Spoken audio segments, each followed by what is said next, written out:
변호사 사무실 회의실은 묘하게 차가웠어요. 2024년 7월 15일 오후 2시, 아버지가 돌아가신 지 정확히 2주가 지난 날이었죠. 테이블 한쪽에는 큰오빠와 형수님이, 반대편에는 둘째 언니와 매형이 앉아 있었어요. 그리고 저는 구석 자리에 혼자 앉아서 변호사 선생님이 서류 봉투를 여는 모습을 지켜보고 있었습니다. 회의실 안의 공기가 너무 무거워서 숨쉬기조차 힘들었어요. 변호사 선생님이 천천히 입을 열었어요. 고인께서 남기신 유언장을 지금부터 공개하겠습니다. 그 순간 큰오빠가 앞으로 몸을 기울였고 언니도 긴장한 표정으로 손을 꽉 쥐었어요. 저는 그냥 가만히 앉아서 창밖을 바라보고 있었습니다. 사실 무슨 내용일지 이미 예상하고 있었거든요. 전 재산 500만 원은 다음과 같이 분배합니다. 변호사 선생님의 목소리가 회의실에 울려 퍼졌어요. 장남 박준석 씨에게 200만 원, 차녀 박미경 씨에게 200만 원, 막내딸 박지연 씨에게 50만 원을 상속합니다. 나머지 50만 원은 장례 비용으로 사용할 것을 명합니다. 순간 회의실이 조용해졌어요. 큰오빠는 만족스러운 표정으로 고개를 끄덕였고 언니는 형수님과 눈을 마주치며 미소를 지었어요. 그리고 저는 아무 말도 하지 않았어요. 예상했던 그대로였으니까요. 제 이야기를 처음부터 들려드릴게요. 저는 박지연, 올해 40살이에요. 큰오빠 박준석은 45살로 부산에서 작은 무역회사를 운영하고 있고요. 둘째 언니 박미경은 42살로 대구에서 남편과 함께 피아노 학원을 하고 있어요. 우리 셋 다 서울에서 태어나고 자랐지만 대학 졸업 후 각자 다른 길을 걸었죠. 2019년 3월 아버지는 건강검진에서 폐암이기 판정을 받으셨어요. 그때 아버지는 68살이셨죠. 병원에서 나오는 길에 아버지는 제 손을 꽉 잡으시면서 말씀하셨어요. 지연아, 오빠한테도 언니한테도 말하지 마라. 걱정만 시킬 것 같구나. 하지만 저는 바로 다음날 가족 단톡방에 소식을 전했어요. 아버지가 폐암 진단 받으셨어요. 항암 치료 시작하셔야 해요. 큰오빠의 답장은 5시간 후에 왔어요. 뭐, 아버지가? 나 지금 싱가포르 출장 중인데 다음 주에 들어가면 병원 같이 가볼게. 언니의 답장은 그보다 더 늦었어요. 어머, 정말. 근데 나이들 학원 스케줄 때문에 당분간 서울 못 올라갈 것 같아. 지연아, 미안한데 네가 좀 돌봐드릴 수 있어? 그 당분간은 5년이 되었어요. 2019년 4월 저는 다니던 화장품 회사를 그만뒀어요. 대리 직급에서 일한 지 8년째였고 막 과장 승진을 앞두고 있었죠. 월급은 320만 원 정도 받았어요. 하지만 아버지 혼자 두고 일을 계속할 수가 없었어요. 어머니는 제가 고등학교 1학년 때 교통사고로 돌아가셨거든요. 아버지가 저희 셋을 혼자 키우셨어요. 첫 항암 치료가 시작됐어요. 매주 수요일 오전 9시 아버지와 저는 서울대병원에 갔어요. 한 번 갈 때마다 비용이 평균 150만 원씩 들었어요. 건강보험이 적용돼도 본인 부담금이 만만치 않았죠. 거기에 영양제, 항구토제, 진통제, 한 달에 약값만 200만 원이 넘게 나왔어요. 큰오빠는 매달 100만 원을 보내왔어요. 처음 3개월만요. 그 후로는 50만 원으로 줄었어요. 지연아, 미안한데 회사 사정이 안 좋아서 조금만 이해해줘. 언니는 처음부터 50만 원씩 보냈어요. 그것도 2달에 한 번씩이요. 지연아, 피아노 학원 운영이 생각보다 힘들어. 우리도 애들 둘 키우느라 빠듯해. 계산을 해봤어요. 한 달 평균 지출이 500만 원 정도였어요. 병원비 300만 원, 생활비 150만 원, 기타 비용 50만 원. 오빠와 언니가 보내는 돈을 합쳐도 100만 원 남짓이었어요. 나머지 400만 원은 제가 채워야 했죠. 저는 아버지가 평생 모아두신 적금을 깨서 썼어요. 아버지 명의로 된 통장에 1억 2천만 원이 있었어요. 30년 넘게 식당 주방장으로 일하시면서 모으신 돈이었죠. 그 돈이 1년 반 만에 바닥났어요. 그 후로는 제 적금을 깼어요. 3천만 원. 그것도 6개월 만에 다 썼어요. 2021년 초 저는 막막했어요. 아버지 병원비를 댈 돈이 없었거든요. 그래서 가족 단톡방에 메시지를 보냈어요. 오빠, 언니, 아버지 병원비 너무 많이 나와요. 제 적금도 다 떨어졌어요. 우리 셋이 나눠서 내면 안 될까요? 큰오빠의 답장이었어요. 지연아, 나도 지금 회사 자금 사정이 안 좋아서 최대한 보내고 있는 거야. 언니도 비슷했어요. 지연아, 우리도 빠듯해. 근데 네가 아버지랑 같이 살고 있으니까 당연히 네가 더 많이 부담하는 게 맞지 않아? 당연하다고요? 저는 그 말이 믿기지 않았어요. 하지만 뭐라고 말할 힘도 없었어요. 그래서 저는 친구한테 2천만 원을 빌렸어요. 이자는 월 1%였어요. 그 돈으로 또 4개월을 버텼죠. 2021년 중반부터 저는 아르바이트를 시작했어요. 아버지 병원 스케줄이 없는 날에는 편의점에서 일했어요. 하루 6시간, 시급 960원, 한 달에 140만 원 정도 벌었어요. 아버지는 제가 일하러 나가는 모습을 보시면서 많이 우셨어요. 지연아, 미안하다. 아빠가 짐만 되는구나. 아니에요, 아빠. 아빠는 제 짐이 아니에요. 전 아빠 덕분에 여기까지 컸어요. 저는 항상 이렇게 대답했어요. 그리고 정말로 그렇게 생각했어요. 5년 동안 아버지를 모시면서 큰오빠가 서울에 온 횟수는 딱 3번이었어요. 2020년 추석, 2022년 설날, 2023년 추석. 언니는 4번 왔어요. 2020년 설날과 추석, 2022년 설날, 2023년 추석. 올 때마다 머무는 시간은 길어야 2~3시간이었어요. 밥 먹고 차 한 잔 마시고 가는 게 전부였죠. 2023년 추석 때 일이에요. 오빠와 언니 가족이 다 모였어요. 저는 아침 일찍부터 전을 부치고 음식을 준비했어요. 오빠와 언니는 거실에서 아이들과 웃으면서 TV를 보고 있었죠. 아버지는 안방에 누워 계셨어요. 항암 부작용으로 몸이 많이 약해지셨거든요. 점심을 먹은 후 큰오빠가 아버지와 사진을 찍자고 했어요. 아버지, 우리 가족 사진 하나 찍어요. 아버지는 힘들게 일어나서 거실로 나오셨어요. 그리고 우리 모두 함께 사진을 찍었죠. 큰오빠는 그 사진을 바로 인스타그램에 올렸어요. 행복한 추석, 가족의 소중함, 효도는 언제나 옳다. 저는 그 해시태그를 보면서 씁쓸했어요. 효도는 언제나 옳다고요? 1년에 한 번 와서 사진 한 장 찍는 게 효도인가요? 식사를 마치고 다들 돌아간 후 아버지가 저를 부르셨어요. 지연아, 아빠가 너한테 미안하다. 오빠랑 언니는 바쁘니까 네가 조금만 더 참아다오. 저는 아무 말도 하지 않았어요. 아버지를 더 힘들게 하고 싶지 않았거든요. 2024년 5월 27일 아버지는 결국 돌아가셨어요. 새벽 3시 42분이었어요. 병원에서 긴급 연락이 왔을 때 저는 아버지 병실로 달려갔어요.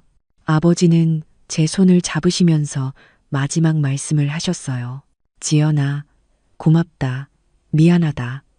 그리고 천천히 눈을 감으셨어요. 저는 가족 단톡방에 메시지를 보냈어요. 아버지가 방금 돌아가셨어요. 서울대병원 302호실이에요. 큰오빠는 4시간 후에 도착했어요. 미안, 부산에서 올라오느라 시간이 걸렸어. 언니는 6시간 후에 왔어요. 지연아, 미안해. 애들 학교 보내고 왔어. 장례식장은 제가 다 준비했어요.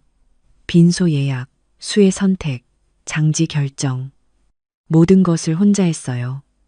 큰오빠와 언니는 와서 앉아만 있었어요. 조문객들이 오면 일어나서 인사하고 다시 앉고 그게 전부였어요. 장례 3일 동안 정말 많은 분들이 오셨어요. 아버지가 일하셨던 식당 동료분들, 동네 이웃분들, 제 친구들, 다들 아버지를 추모해 주셨어요. 조문객 중 한 분이 큰오빠한테 말씀하셨어요. 아드님, 아버님 정말 훌륭한 분이셨어요. 아드님도 참 효자시네요. 큰오빠는 겸손하게 고개를 숙였어요.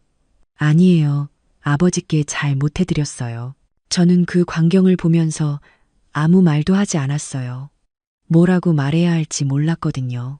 장례 비용은 총 52만 원이 나왔어요. 장례식장 대관료 20만 원, 음식비 18만 원, 기타 비용 14만 원, 영정사진, 관, 수혜, 운구비, 화장비, 모든 걸 합치면 52만 원이었어요. 장례를 마친 다음 날, 변호사 사무실에서 유언장 공개가 있었어요. 그리고 제가 처음에 말씀드린 그 장면으로 이어지는 거예요. 장남 박준석 씨에게 200만 원, 차녀 박미경 씨에게 200만 원, 막내딸 박지연 씨에게 50만 원, 나머지 50만 원은 장례 비용으로. 유언장 공개가 끝나고 회의실을 나올 때 큰오빠가 제게 말했어요. 지연아, 장례 비용이 52만 원 나왔다며? 그럼 아빠가 남기신 50만 원으로는 부족하네. 네가 2만 원 보충해야겠다. 저는 그냥 고개를 끄덕였어요. 집으로 돌아와서 저는 계산을 시작했어요. 5년 동안 아버지 병원비로 쓴 돈을 모두 정리했어요.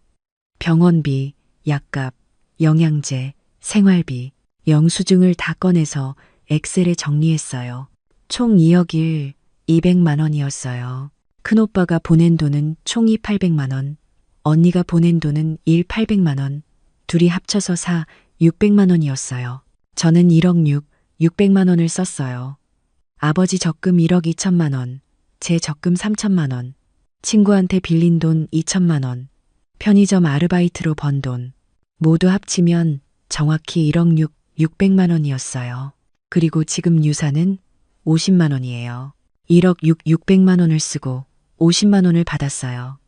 반면 오빠는 이 800만 원 보내고 200만 원을 받았어요. 언니는 800만 원 보내고 200만 원을 받았어요. 저는 웃음이 나왔어요. 참 아이러니하다는 생각이 들었거든요. 그런데 진짜 문제는 그 다음부터 시작되었어요. 유언장 공개 일주일 후 큰오빠한테 전화가 왔어요. 지연아, 아버지 집 비워야 되잖아. 이번 주말에 우리 같이 가서 정리하자. 저는 네, 알겠습니다. 라고 대답했어요. 그런데 주말이 되자 큰오빠한테 다시 전화가 왔어요. 지연아, 미안한데 회사에 급한 일이 생겨서 못 갈 것 같아. 네가 먼저 시작해 줄 수 있어? 나는 다음에 갈게. 언니한테도 전화가 왔어요. 지연아, 미안해. 큰애가 갑자기 아파서 병원 가야 해. 네가 먼저 좀 해줘. 저는 혼자 아버지 집에 갔어요.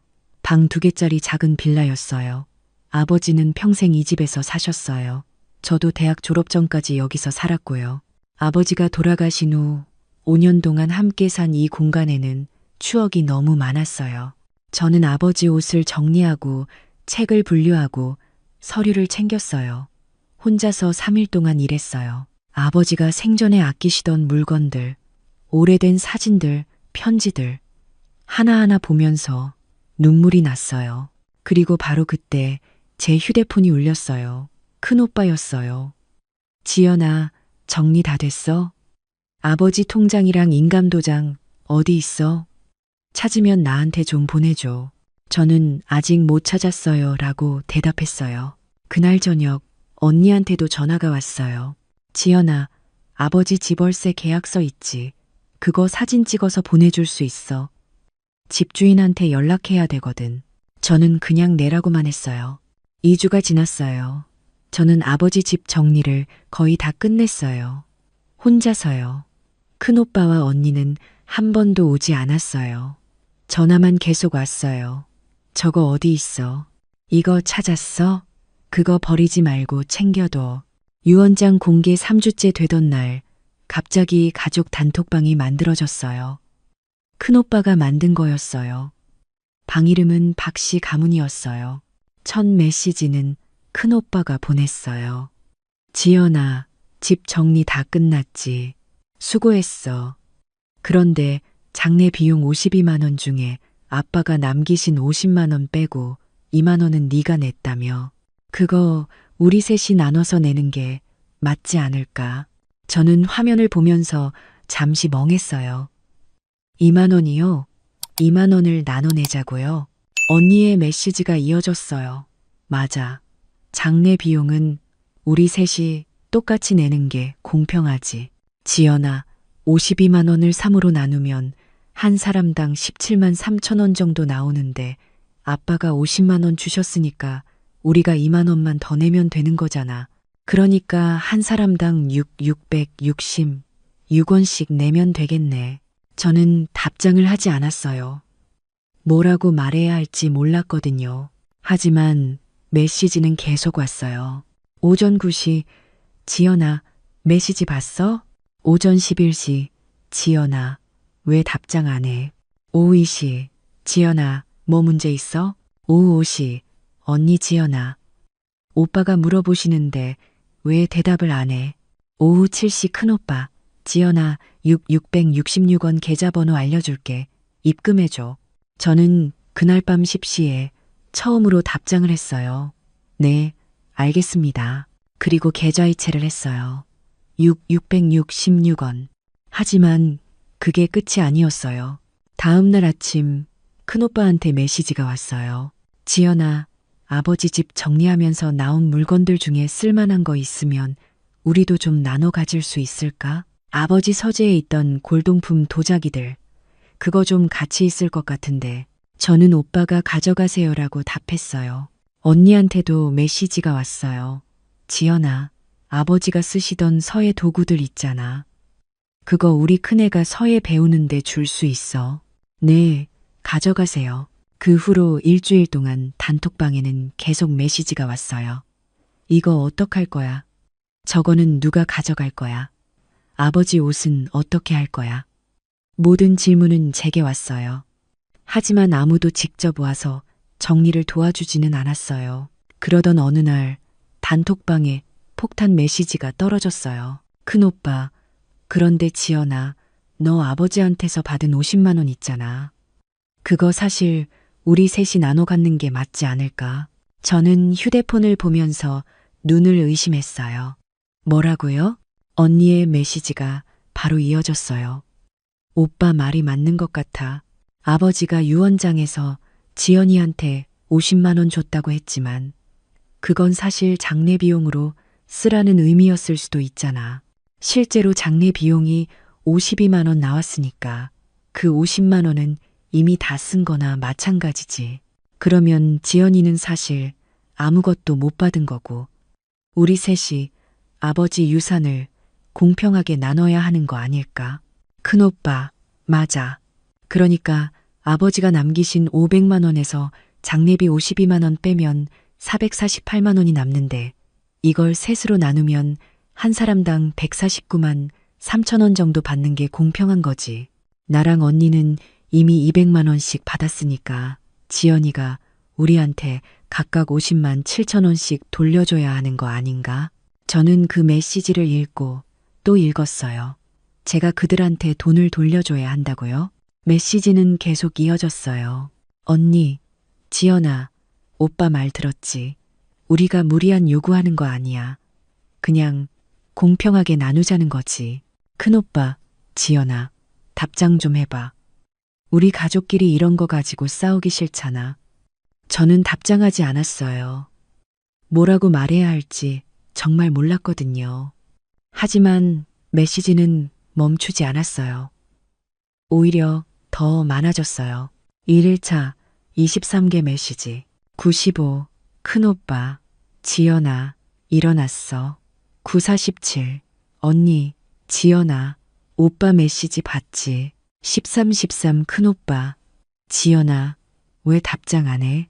11, 28. 언니, 지연아, 바쁜 거야? 12, 15. 큰오빠, 점심 먹었어? 메시지 좀 확인해봐. 계속. 2일차 41개 메시지. 8, 30. 큰오빠, 지연아, 어제 왜 답장 안 했어? 8, 55. 언니, 지연아, 우리 그렇게 무리한 요구하는 거 아니야. 9, 30. 큰오빠, 가족끼리 이렇게 무시하면 안 되지. 10, 15. 언니, 지연아, 우리도 아버지 자식이야. 공평하게 받을 권리 있어. 계속. 3일차 52개 메시지 7:45 큰오빠 지연아 3일째 답장 없는데 무슨 문제 있어? 8:20 언니 지연아 이거 정말 이상한 거 알지? 9영 큰오빠 우리가 뭘 잘못했다고 이렇게 무시해? 10영 언니 지연아 아버지 생각해서라도 우리 사이좋게 지내자. 11:30 큰오빠 아버지가 살아계셨으면 이런 거 정말 싫어하셨을 거야. 계속 4일차 40개 메시지 내용이 점점 바뀌기 시작했어요. 지연아, 너 혼자만 아버지 모신 것처럼 행동하지 마. 우리도 나름대로 최선을 다했어. 돈을 보낸 게 중요한 게 아니라 마음이 중요한 거지. 아버지는 우리 모두를 똑같이 사랑하셨어. 그리고 이런 메시지도 있었어요. 지연아, 너 회사도 안 다니고 집에 있으니까 시간 많지? 우리는 바빠서 아버지한테 자주 못 갔던 거야. 너는 어차피 할 일도 없었잖아. 우리는 가족도 책임져야 하고. 저는 그 메시지들을 보면서 손이 떨렸어요. 제가 회사를 그만둔 게 제 선택이었나요? 제가 5년 동안 편의점에서 아르바이트 한 게 할 일이 없어서였나요? 하지만 저는 여전히 답장하지 않았어요. 5일차부터 7일차까지 메시지가 폭발적으로 늘어났어요. 하루에 60개, 70개씩 왔어요. 내용은 점점 더 심해졌어요. 지연아, 너 이런 식으로 나오면 우리도 가만히 있지 않을 거야. 유산 분배, 불공평하다고 소송 걸 수도 있어. 아버지가 정신이 온전하지 않은 상태에서 유언장 쓰셨을 수도 있잖아. 너 혼자 아버지 모시면서 유언장 내용 바꾸게 한 거 아니야? 그리고 마지막 날 메시지 156번째가 왔어요. 큰오빠, 박지연. 네가 가족을 이렇게 무시하는 거 정말 실망이다. 아버지가 살아계시면 정말 슬퍼하실 거야. 너는 효녀인 척하면서 실제로는 가족들을 무시하고 있어. 우리는 네 오빠고 언니야. 존중해줘야 하는 거 아니야? 저는 그 메시지를 읽고 천천히 심호흡을 했어요. 그리고 처음으로 긴 답장을 작성했어요. 오빠, 언니. 제가 지난 7일 동안 답장하지 않은 건 화가 나서가 아니에요. 뭐라고 말해야 할지 정리가 안 됐거든요. 하지만 이제는 말씀드려야 할 것 같아요. 2019년 4월부터 2024년 5월까지 저는 아버지와 함께 살았어요. 5년 1개월 동안이요. 그 기간 동안 아버지 병원비로 쓴 돈은 총 2억 200만 원이에요. 영수증 다 있어요. 오빠가 보낸 돈 800만 원, 언니가 보낸 돈 800만 원, 합계 600만 원, 나머지 1억 600만 원은 제가 댔어요. 아버지 적금 1억 2천만 원, 제가 관리하면서 다 썼어요. 제 적금 3천만 원 전액 썼어요. 친구한테 빌린 돈 2천만 원, 아직도 갚는 중이에요. 편의점 아르바이트로 번 돈 약 840만 원, 전액 아버지 병원비로 썼어요. 그리고 지금 제가 받은 유산은 50만 원이에요. 1억 600만 원 쓰고 50만 원 받았어요. 오빠는 이 800만 원 보내고 200만 원 받으셨어요. 언니는 800만 원 보내고 200만 원 받으셨어요. 계산 맞죠? 5년 동안 오빠가 서울에 온 횟수 3번. 5년 동안 언니가 서울에 온 횟수 4번. 그나마도 명절 때 2~3시간씩만 계셨어요. 아버지가 매주 수요일 항암 치료 받으러 병원 갈 때 누가 모시고 갔을까요? 저예요. 아버지가 밤에 고통스러워 하실 때 누가 옆에 있었을까요? 저예요. 아버지가 마지막 숨을 거두실 때 누가 손을 잡고 있었을까요? 저예요. 장례식 준비, 빈소 예약, 장지 결정, 3일 동안의 장례, 집 정리, 누가 다 했을까요? 저예요. 그리고 지금 오빠와 언니는 제게 돈을 돌려달라고 하시네요. 공평하게 나누자고 하시네요. 공평이요. 5년 동안 매주 병원 가는 게 공평인가요? 5년 동안 밤잠 못 자는 게 공평인가요? 제 직장을 그만두는 게 공평인가요? 제 적금을 다 쓰는 게 공평인가요? 오빠, 언니, 저는 더 이상 이 대화를 계속할 수 없어요. 저는 50만 원 받았고 그걸로 충분해요. 더 이상 아무것도 원하지 않아요. 대신 부탁 하나만 드릴게요. 앞으로 제게 연락하지 마세요. 저도 연락 안 할게요. 우리 이제 각자 인생 살아요. 지연, 드림, 메시지를 보낸 후 저는 단톡방을 나갔어요. 그리고 큰오빠와 언니 전화번호를 차단했어요. 그날 밤 제 휴대폰에는 문자가 계속 왔어요. 차단했지만 다른 번호로 연락이 왔거든요. 형수님 번호, 매형 번호. 하지만 저는 읽지 않았어요. 모두 차단했어요. 3개월이 지났어요. 큰오빠는 주식 투자에 실패해서 150만 원을 잃었다고 들었어요. 공통지인한테 들은 얘기예요. 그리고 회사 경영도 어려워져서 힘들어한다고 했어요. 언니는 큰아들이 게임 중독으로 상담 치료를 받고 있다고 들었어요. 치료비가 한 달에 200만 원씩 나간다고 하더라고요. 그들은 제게 연락하려고 했대요. 돈을 빌리려고요. 하지만 제 번호는 이미 바뀐 상태였어요. 저는 친구한테 빌린 2천만 원을 다 갚았어요. 새로 취직한 회사에서 월급이 괜찮았거든요. 마케팅팀 대리로 들어갔어요. 월급은 380만 원이에요. 그리고 저는 이제 새로운 삶을 살고 있어요. 작은 원룸에 살지만 제 공간이에요. 퇴근 후에는 요가를 배우고 주말에는 독서 모임에 나가요. 친구들을 만나고 영화를 보고 제가 하고 싶은 걸 해요. 1년이 지났어요. 2025년 5월 27일 아버지 일주기였어요. 저는 새벽 6시에 일어나서 아버지 산소에 갔어요. 아무도 없는 이른 시간이었어요. 제가 준비한 아버지가 좋아하시던 음식을 차례상에 놓고 향을 피우고 절을 올렸어요. 아버지, 지연이에요. 잘 지내고 계시죠? 저는 요즘 괜찮아요. 새 직장도 다니고 건강도 좋아졌어요. 아버지, 저 잘못한 거 아니죠? 제가 이기적인 걸까요? 바람이 불었어요. 마치 아버지가 대답하시는 것 같았어요. 아니다, 지연아, 너는 잘했어. 저는 한참을 그 자리에 앉아 있었어요. 그리고 마지막 인사를 하고 산을 내려왔어요. 오전 10시쯤 큰오빠와 언니가 산소에 도착했을 거예요. 하지만 저는 이미 집으로 돌아온 후였어요. 그날 저녁 공통지인한테 연락이 왔어요. 지연아, 오빠랑 언니가 네 연락처 좀 알려달라고 하던데. 어떡하지? 저는 알려주지 마세요라고 했어요. 지인이 물었어요. 그래도 가족인데. 저는 대답했어요. 가족은 피로 연결된 게 아니라 사랑으로 연결되는 거예요. 저는 이제 새로운 가족을 만들고 싶어요. 2026년 1월, 저는 소개팅에서 만난 남자분과 사귀기 시작했어요. 그분은 제 이야기를 다 듣고 나서 이렇게 말했어요. 지연 씨, 당신은 정말 대단한 사람이에요. 당신의 선택은 용기 있는 선택이었어요. 그 말을 듣는 순간 저는 처음으로 제 자신이 자랑스러웠어요. 저는 이제 알아요. 효도는 의무가 아니라 선택이라는 걸요. 사랑은 강요되는 게 아니라는 걸요. 그리고 가족이라는 이름으로 누군가를 이용하면 안 된다는 걸요. 제가 받은 50만 원은 적은 돈이에요.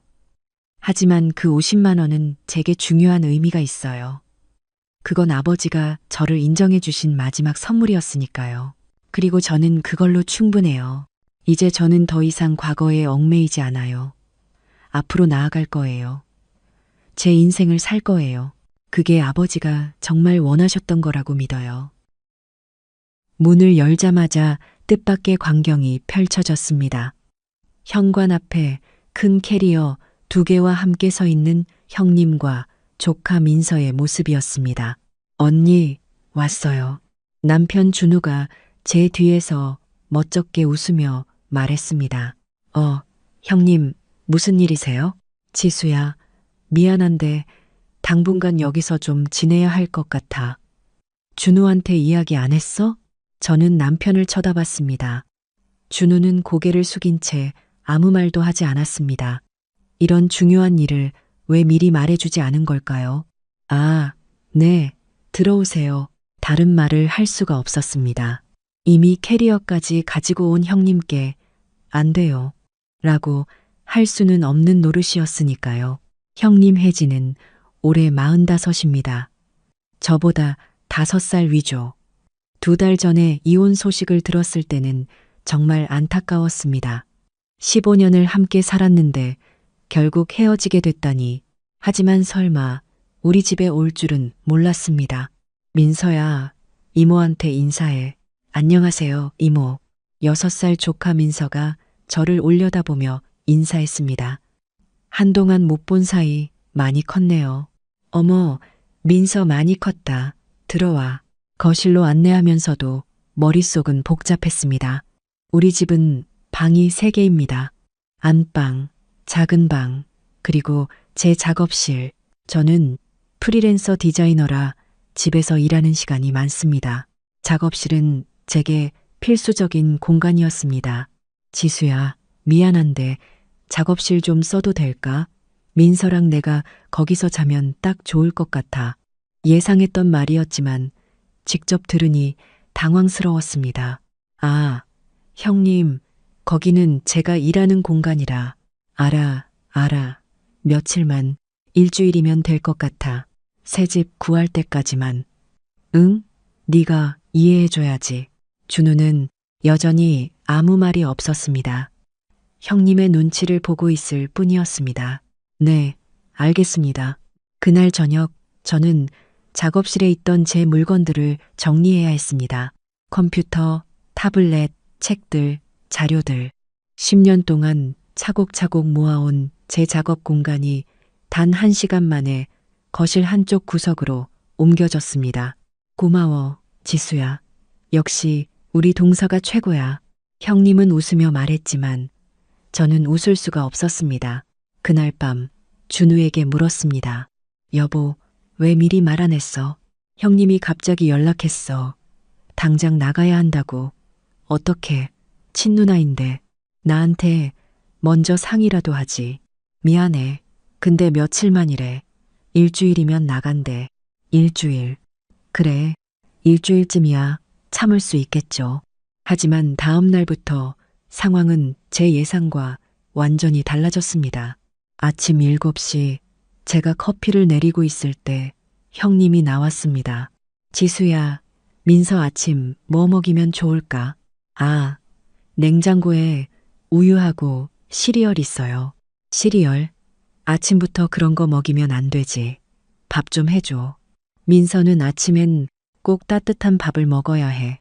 저는 출근 준비를 하던 참이었습니다. 오늘 오전에 클라이언트 미팅이 있었거든요. 형님, 죄송한데 저 오늘 미팅이 있어서. 화상 미팅 아니야? 집에서 하면 되잖아. 밥 한 끼 해주는 게 뭐가 어려워. 결국 저는 밥을 했습니다. 된장찌개에 계란말이까지. 미팅 시작 10분 전에 겨우 끝냈습니다. 역시 동서 손맛은 달라. 민서야, 이모가 해준 밥 맛있지? 네. 오후 2시쯤 저는 작업을 하고 있었습니다. 거실 구석에 임시로 차린 작업 공간에서요. 불편했지만 어쩔 수 없었습니다. 지수야, 미안한데 민서 좀 봐줄 수 있어? 나 은행 좀 다녀와야 해. 네? 지금요? 응, 급한 일이야. 1시간이면 돼. 민서 조용히 있을 거야. 형님은 제 대답도 듣지 않고 나가버렸습니다. 이모, 배고파요. 민서야, 조금만 기다려. 이모가 지금 일하고 있어. 배고프다니까요. 6살 아이가 떼를 쓰기 시작했습니다. 클라이언트에게 보낼 시안 작업을 하던 중이었는데 손을 멈출 수밖에 없었습니다. 알았어. 이모가 간식 줄게. 과자를 주고 태블릿으로 만화를 틀어줬습니다. 다시 작업을 시작하려는데 민서가 물을 쏟았습니다. 이모, 물 엎질렀어요. 아이고, 결국 그날 시안 작업은 마감을 지키지 못했습니다. 클라이언트에게 사과 메일을 보내야 했습니다. 프리랜서로 10년을 일하면서 처음 있는 일이었습니다. 형님이 돌아온 건 4시간 후였습니다. 고마워, 지수야. 일 잘 됐어. 일이 잘 될 리가 없었습니다. 하지만 아무 말도 하지 않았습니다. 이틀째 되던 날, 형님이 또 부탁을 했습니다. 지수야, 내일 면접이 있어. 민서 유치원 데려다 주고 데려올 수 있어? 형님, 내일은 제가. 부탁이야. 이번 면접 정말 중요해. 이 일 되면 바로 나갈 수 있어. 응? 다음 날 아침, 저는 민서를 유치원에 데려다 줬습니다. 차로 30분 거리였습니다. 그리고 오후 3시에 다시 데리러 가야 했습니다. 그날도 작업은 제대로 하지 못했습니다. 사흘째, 형님이 제 화장대를 쓰기 시작했습니다. 지수야, 파운데이션 좀 빌려줘. 내 거 다 떨어졌어. 네, 나흘째 냉장고에 제가 사놓은 재료들이 사라졌습니다. 형님, 혹시 냉장고에 있던 새우 보셨어요? 오늘 저녁에 쓰려고 했는데. 아, 그거? 내가 민서 간식으로 튀겨줬어. 새로 사면 되잖아. 닷새째, 형님이 거실에서 친구들과 화상 통화를 하기 시작했습니다. 목소리가 너무 커서 집중이 안 됐습니다. 형님, 죄송한데 좀 조용히 해주실 수 있으세요? 제가 지금. 아, 미안. 잠깐만. 얘들아, 내가 나중에 다시 걸게. 동서가 일한대. 하지만 10분 후 다시 웃음소리가 들렸습니다. 일주일이 지났습니다. 형님은 나갈 기미가 보이지 않았습니다. 형님, 집은 알아보셨어요? 아, 그게 요즘 전세 구하기가 너무 어려워. 조금만 더 있어도 되지? 준우한테 물어봤는데 괜찮대. 물론 준우는 괜찮다고 했겠죠.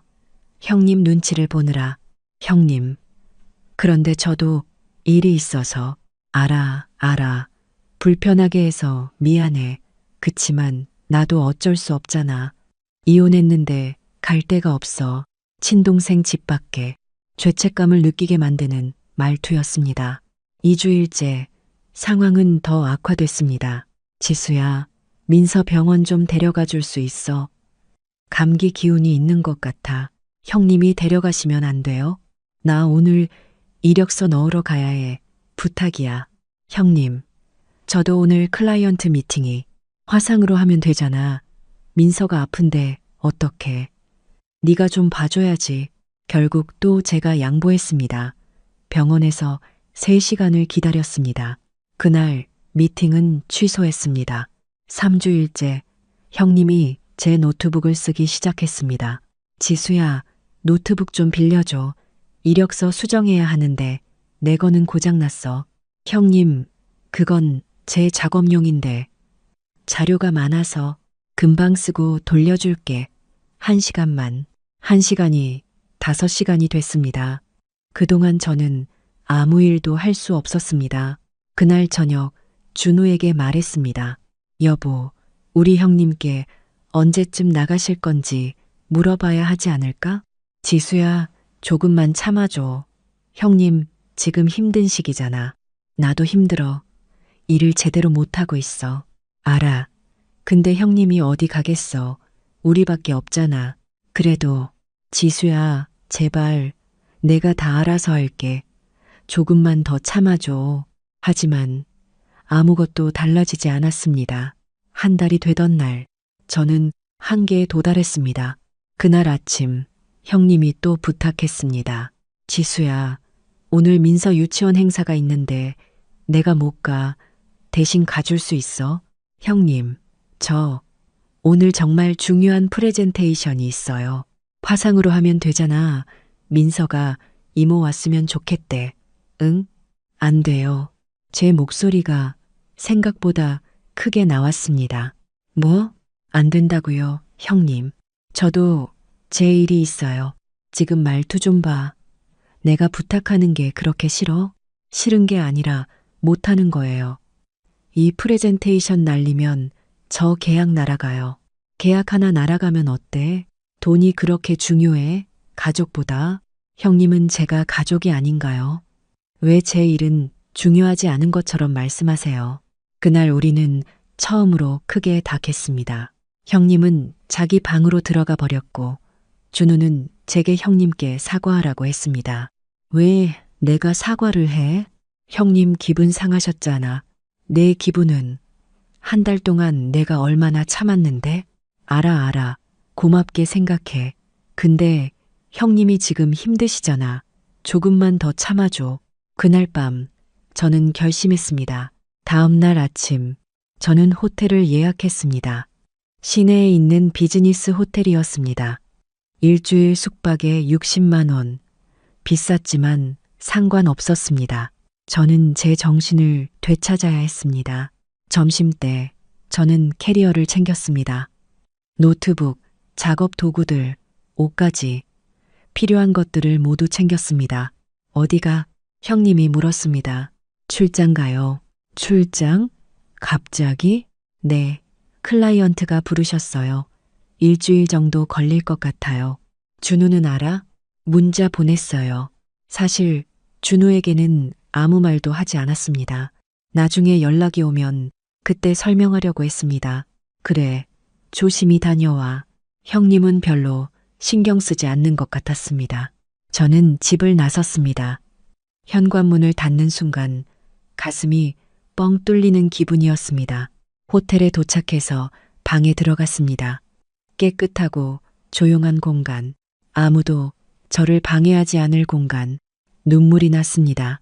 첫날 저녁 준우에게서 전화가 왔습니다. 여보, 출장이라고? 응. 왜 말 안 했어? 갑자기 연락 와서 바로 가야 했어. 언제 와? 일주일 후. 알았어. 조심해. 전화를 끊고 나니 또 문자가 왔습니다. 형님이었습니다. 지수야, 저녁은 뭐 해 먹지? 냉장고에 반찬 없는데. 무시했습니다. 10분 후 또 문자가 왔습니다. 민서가 배고파 하는데 뭐 해주면 좋을까? 역시 무시했습니다. 1시간 후 준우에게서 전화가 왔습니다. 여보, 형님이 저녁 뭐 해 먹으라고 하셨대. 냉장고에 뭐 있어? 나도 몰라. 나 지금 출장 중이야. 알아. 근데 좀 알려줄 수 있잖아? 여보, 나 바빠. 나중에 얘기해. 전화를 끊었습니다. 그날 밤 20통의 전화와 30개의 문자가 왔습니다. 모두 무시했습니다. 이틀째 전화가 50통을 넘었습니다. 여보, 왜 전화 안 받아? 형님이 화났어. 저녁도 안 해놓고 갔다고. 내가 왜 저녁을 해놓고 가야 해? 형님이랑 민서가 있잖아. 형님도 어른이잖아. 본인들이 해먹으면 되지. 지수야, 너 왜 이래? 무슨 일 있어? 없어. 그냥 일하고 있어. 사흘째 형님에게서 직접 전화가 왔습니다. 지수야, 너 지금 뭐 하는 거야? 일하고 있어요. 일? 네가 없으니까 여기 난리 났어. 민서는 이모 없다고 울고 밥은 누가 해? 너 동서 맞아? 형님, 저도 제 일이 있어요. 일이 가족보다 중요해? 너 지금 가족 버리고 도망간 거야? 도망간 게 아니에요. 일하러 온 거예요. 말도 안 돼. 당장 집에 와. 안 가요. 뭐? 일주일 후에 갈게요. 형님도 어른이시잖아요. 그동안 알아서 하세요. 전화를 끊어버렸습니다. 그날 밤 준우에게서 또 전화가 왔습니다. 여보, 형님이 너무 화났어. 당장 와야 돼. 왜? 형님이 우시면서 짐 싸고 계셔. 나가신다는 거야? 응. 자기가 짐이 됐다고. 동서한테 버림받았다고. 여보, 제발 형님한테 전화 좀 해줘. 사과하고. 내가 왜 사과를 해야 하는데. 당신이 형님한테 너무 심했어. 나한테는? 한 달 동안 형님이 나한테 한 게 뭔데? 형님은 지금 힘드신 거잖아. 나도 힘들어. 소리를 질러버렸습니다. 나도 힘들다고. 한 달 동안 내 일 제대로 못했어. 클라이언트 3명 잃었어. 계약 2개 날렸어. 그게 다 얼마인 줄 알아? 그런데 형님은 한 번도 고맙다는 말 안 했어. 당연한 것처럼 굴었어. 당신도 마찬가지야. 한 번도 나를 먼저 생각해 준 적 없잖아. 지수야, 나 일주일 후에 갈게. 그때 얘기하자. 전화를 끊었습니다. 넷째 날, 조용해졌습니다. 전화도 문자도 오지 않았습니다. 저는 처음으로 제대로 일을 했습니다. 밀려있던 작업들을 하나씩 처리했습니다. 클라이언트들에게 사과 메일을 보내고 새로운 제안서를 작성했습니다. 일하는 게 이렇게 행복한 일이었나 싶었습니다. 닷새째, 준우에게서 짧은 문자가 왔습니다. 형님 나가셨어. 친구 집으로 가셨대. 우리 얘기 좀 하자. 내가 잘못했어. 저는 답장하지 않았습니다. 아직 화가 풀리지 않았으니까요. 일주일 후, 저는 집으로 돌아왔습니다. 현관문을 열자 준우가 서 있었습니다. 다녀왔소. 응. 거실은 깨끗했습니다. 형님과 민서의 흔적은 없었습니다. 제 작업실도 원래대로 돌아와 있었습니다. 형님 정말 나가셨어? 응. 사흘 전에. 어디로? 대학 동창집. 거기서 당분간 지낼 거래. 그래. 준우가 소파에 앉으라는 손짓을 했습니다. 지수야, 미안해. 뭐가? 전부. 형님 일도. 내가 너한테 한 말도. 나 정말 잘못 생각했어. 형님이 나가시고 나서 생각해봤어. 네가 한 달 동안 얼마나 힘들었을지. 난 형님만 생각하고 너는 생각 안 했어. 넌 내 아내인데. 준우의 눈이 붉어졌습니다. 형님이 나가시기 전날 밤 우리 크게 싸웠어. 형님이 네 험담을 하시더라. 동서가 너무 이기적이라고, 가족을 돌보지 않는다고. 나도 처음엔 그렇게 생각했어. 근데 생각해보니까 아니더라. 네가 한 달 동안 얼마나 많이 양보했는지, 얼마나 참았는지. 그래서 형님한테 말했어. 형님이 너무하셨다고. 지수는 우리 식구도 아니고 형님 가정부도 아니라고. 그렇게 대하시면 안 된다고. 형님이 뭐라고 하시던? 화내시더라. 동생 주제에 누나한테 대든다고. 근데 나도 화났어. 그래서 말했어. 형님이 나가시는 게 좋겠다고. 형님이 다음날 짐 싸서 나가셨어. 나한테 너 잘 봐두라고 하시더라. 나중에 후회할 거라고. 준우가 제 손을 잡았습니다. 지수야, 정말 미안해. 나 정말 바보였어. 앞으로는 너를 먼저 생각할게. 형님이든 누구든 너를 먼저 지킬게. 저는 한참을 말없이 앉아 있었습니다. 여보, 응? 다시는 이런 일 없게 해줘. 나한테 상의 없이 누구를 집에 들이지 마. 우리 둘이 동의하지 않으면 안 되는 거야.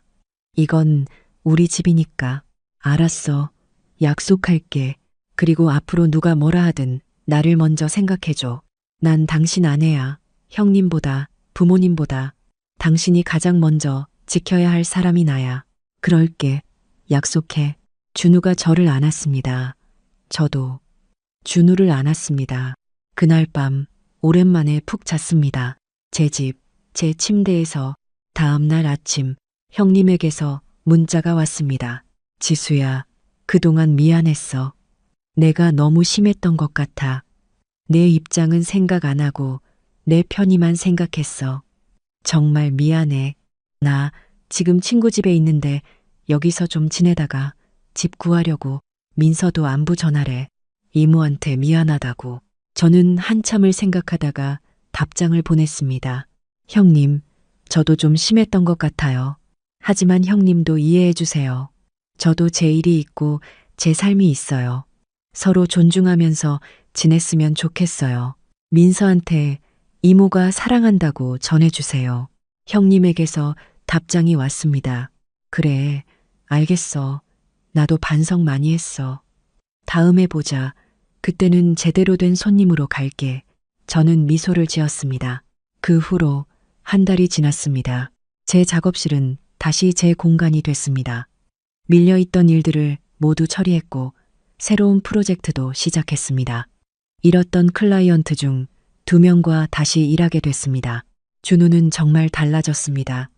이제는 모든 일을 저와 상의합니다. 형님이 전화하셔도 제 의견을 먼저 물어봅니다. 여보, 형님이 이번 주말에 민서 데리고 놀러 오시고 싶으시대. 괜찮아? 하루만 있다 가시는 거지? 응, 저녁 먹고 가신대. 그럼 괜찮아. 그렇게 우리는 조금씩 경계선을 만들어 갔습니다. 서로를 존중하는 방법을 배워갔습니다. 어느 날 준우가 물었습니다. 여보, 그때 진짜 출장 간 거 아니었지? 응, 호텔에서 혼자 있었구나. 응, 미안해. 아니, 잘한 거야. 그때 네가 그렇게 하지 않았으면 난 아직도 몰랐을 거야. 내가 너한테 얼마나 잘못하고 있었는지. 준우가 제 손을 꼭 잡았습니다. 고마워. 포기하지 않아줘서. 저도 준우의 손을 꼭 잡았습니다. 그때 깨달았습니다. 때로는 물러서는 것이 최선입니다. 하지만 때로는 물러서지 않는 것이 자기 자리를 지키는 것이 필요하다는 것을, 그리고 그것이 나를 위해서뿐만 아니라 우리 관계를 위해서도 필요한 일이라는 것을. 그날 이후로 저는 다시는 제 일을, 제 시간을, 제 공간을 당연하게 양보하지 않습니다. 그것이 이기적인 게 아니라는 걸 이제는 압니다. 그것이 나를 지키는 일이고 결국은 우리 모두를 지키는 일이라는 것을. 지금 이 글을 쓰면서 그때 호텔에서 보냈던 일주일을 떠올립니다. 그 일주일이 제 인생을 바꿨습니다. 저를 다시 찾게 해줬습니다. 여러분도 만약 비슷한 상황에 계시다면 기억하세요. 당신에게도 당신의 삶이 있습니다. 당신의 일이 있고, 당신의 시간이 있고, 당신의 공간이 있습니다. 그것을 지키는 것은 이기적인 게 아닙니다. 그것은 당신의 권리입니다. 그리고 때로는 물러서는 것이 가장 강한 메시지가 될 수 있습니다. 제가 그랬던 것처럼 장례식장 조문객들 앞에서 남편 준호는 유산 분할 협의서를 꺼내 들었어요. 아버지가 돌아가신 지 겨우 사흘째 되는 날이었죠. 그날 밤부터 시작된 시댁의 전화는 89통에 달했어요. 민지야, 이거 한 번만 봐줘. 금방 끝나. 준호는 빈소 한쪽 구석으로 저를 데려갔어요. 검은 양복을 입은 그의 손에는 이미 작성된 서류가 들려 있었죠. 저는 그 종이를 보는 순간 온몸이 얼어붙는 걸 느꼈어요. 유산분할 협의서. 아버지의 재산 목록이 빼곡히 적혀 있었어요. 강남 아파트, 시가 12억, 예금 5억, 주식 3억, 그리고 맨 아래 준호의 이름이 적힌 칸에는 이미 배우자로서 절반을 요구함이라고 적혀 있었어요. 지금 농담하는 거죠? 목소리가 떨렸어요. 아버지의 영정 사진이 보이는 곳에서, 조문객들이 오가는 장례식장에서 이 남자는 정말로 유산 이야기를 꺼낸 거예요. 농담 아니야. 우리 법적으로 부부잖아. 당연히 나도 권리가 있지. 준호의 목소리는 냉정했어요. 사흘 전까지만 해도 아버지 병상 앞에서 눈물을 흘리던 그 사람이 맞나 싶었죠. 저는 서류를 밀어냈어요. 지금은 아버지 장례 중이에요. 이런 얘기 나중에 해요. 나중이면 네가 혼자 다 처리하려고 하겠지. 지금 해야 돼. 준호는 제 팔을 잡았어요. 조문객 몇 명이 힐끗힐끗 쳐다보기 시작했죠. 저는 팔을 뿌리치고 밖으로 나왔어요. 그날 밤 전화가 울리기 시작했어요. 첫 번째 전화는 시어머니였어요. 민지야, 준호 말 들었어. 왜 그렇게 매몰차게 구니? 법적으로 준호도 권리가 있는 거 알지? 어머님, 지금 아버지 장례 기간이에요. 이런 얘기는. 장례 기간이면 어때? 돈 문제는 빨리 정리하는 게 좋아. 나중에 복잡해지면 안 되잖아. 전화를 끊었지만 곧바로 다시 울렸어요. 이번엔 신우이였어요. 언니, 오빠 말이 맞아요. 법으로 정해진 권리인데 왜 거부하세요? 혹시 우리 가족 무시하는 거예요? 하루 만에 17통의 전화가 걸려왔어요. 저는 한서진 은행 자산관리 본부 이사예요. 15년간 금융업계에서 일하면서 수많은 유산 분쟁을 봐왔죠. 그런데 제가 직접 그 한가운데 서 있을 줄은 몰랐어요. 아버지는 제가 25살 때 어머니를 잃고 혼자 저를 키우셨어요. 작은 무역회사를 운영하시면서 제 학비를 대주셨고 제가 은행에 취직했을 때 누구보다 기뻐하셨죠. 민지야, 이제 아빠 걱정 안 해도 되겠구나. 아버지의 마지막 말이 계속 귓가에 맴돌았어요. 그리고 준호와의 결혼을 허락하실 때 했던 말도요. 준호 씨, 우리 민지 잘 부탁합니다. 이 아이가 좀 까칠해 보여도 마음은 따뜻한 아이예요. 7년 전 결혼식 날 준호는 약속했어요. 장인어른 민지를 평생 행복하게 해드리겠습니다. 그런데 지금 그는 어디 있나요? 장례식이 끝난 다음 날 저는 아버지의 서재를 정리했어요. 책상 서랍 깊숙한 곳에서 봉투 하나를 발견했죠. 민지에게라고 쓰인 아버지의 글씨였어요. 봉투를 뜯었을 때 손이 떨렸어요. 안에는 유언장과 편지가 들어 있었어요. 사랑하는 딸 민지에게. 이 편지를 읽고 있다면 아빠는 이미 떠났겠구나. 미안하다, 민지야. 아빠가 더 오래 곁에 있지 못해서 아빠의 전 재산은 내게 남긴다. 하지만 한 가지 부탁이 있어. 이 돈으로 교육장학재단을 만들어주렴. 아빠처럼 혼자 아이를 키우는 부모들, 경제적으로 어려운 학생들을 도와줘. 그리고 민지야, 네 결혼 생활 아빠가 다 알고 있었어. 준호 씨가 변한 거, 네가 힘들어하는 거. 아빠는 네가 스스로 결정하길 기다렸어.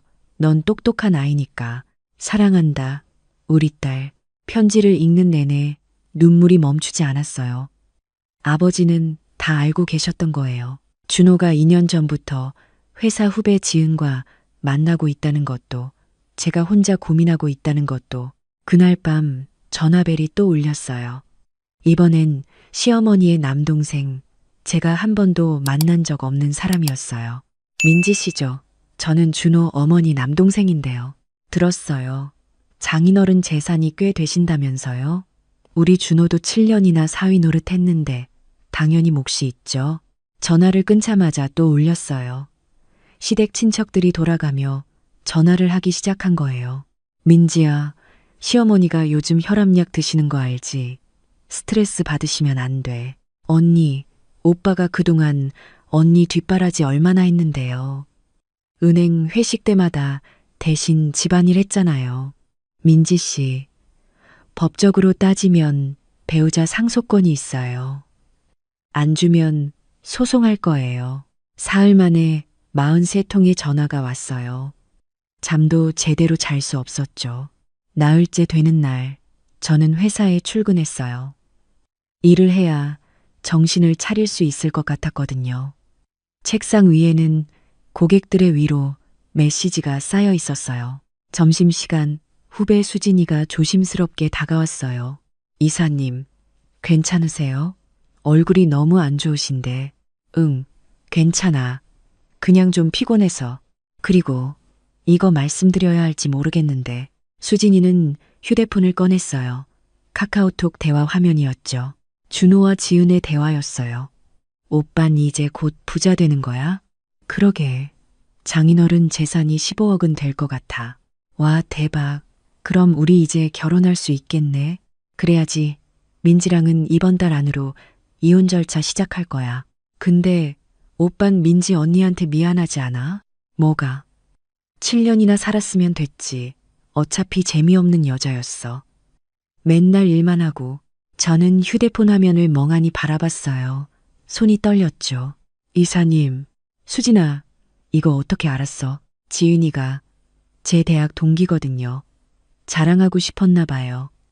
SNS에 올렸다가 급하게 지웠는데 제가 캡처했어요. 그날 저녁, 저는 준호를 집 앞 카페로 불렀어요. 무슨 일이야? 갑자기 만나자고 하고. 준호는 평소처럼 무심한 표정이었어요. 저는 휴대폰을 그의 앞에 놓았죠. 이게 뭐야? 당신이 지은이랑 주고받은 대화. 그리고 이건. 저는 두 번째 사진을 보여줬어요. 일주일 전 호텔 앞에서 찍힌 준호와 지은의 사진이었죠. 사립탐정을 고용한 건 아니었어요. 그냥 우연히 회사 동료가 봤던 거였죠. 준호의 얼굴이 굳었어요. 민지야, 이건 7년. 우리 결혼 7년 차야. 그동안 내가 뭘 잘못했는지 말해줄래? 잘못한 건 없어. 그냥 우리 맞지 않았던 거야. 맞지 않았다고? 그래서 내 아버지 장례식에서 유산 이야기를 꺼낸 거야? 아버지 돌아가시길 기다렸던 거야? 준호는 대답하지 않았어요. 침묵이 답이었죠. 이혼해줘. 위자료는 필요 없어. 그냥 조용히 갈라서자. 준호가 먼저 말을 꺼냈어요. 그래, 이혼해줄게. 하지만 조건이 있어. 조건? 아버님 유산 중 3억. 그것만 주면 조용히 이혼해줄게. 저는 웃음이 나왔어요. 비참하고 허무한 웃음이었죠. 3억? 7년 동안 나랑 산값이 3억이야. 법적으로 따지면 더 받을 수도 있어. 근데 나도 빨리 정리하고 싶으니까 3억만. 그날 밤 전화가 또 쏟아졌어요. 이번엔 준호가 가족들에게 이혼 이야기를 한 모양이었어요. 민지야, 준호가 3억만 달라는데 뭐가 문제야? 7년이나 같이 살았으면 그 정도는 줘야지. 언니, 오빠 인생도 생각해줘요. 오빠도 이제 새 출발해야죠. 민지 씨, 합의 안 하면 소송할 거예요. 그럼 더 오래 걸리고 돈도 더 들어가요. 마지막 전화는 준호의 어머니였어요. 민지야, 엄마 말 좀 들어봐. 준호가 잘못한 건 알아. 근데 우리 아들도 젊은 나이에 7년을 너한테 바쳤잖아. 3억 정도는 그 대가 아닐까? 어머니, 응. 전 이제 어머니 며느리가 아니에요. 그리고 준호 씨는 7년을 저한테 바친 게 아니라 7년 동안 제 돈으로 편하게 살았어요. 제 연봉이 준호 씨보다 2배 많다는 거 아시죠? 그래도. 그리고 제가 회사 회식 갈 때마다 집안일 했다고요? 준호 씨는 일주일에 한 번 설거지하는 게 전부였어요. 빨래, 청소, 요리 전부 제가 했고요. 민지야, 왜 이렇게 냉정하게? 어머니, 전화 끊을게요. 앞으로는 변호사를 통해서만 연락 주세요. 전화를 끊었어요. 그리고 휴대폰을 꺼버렸죠. 다음 날 아침, 저는 아버지의 유언장을 들고 변호사 사무실을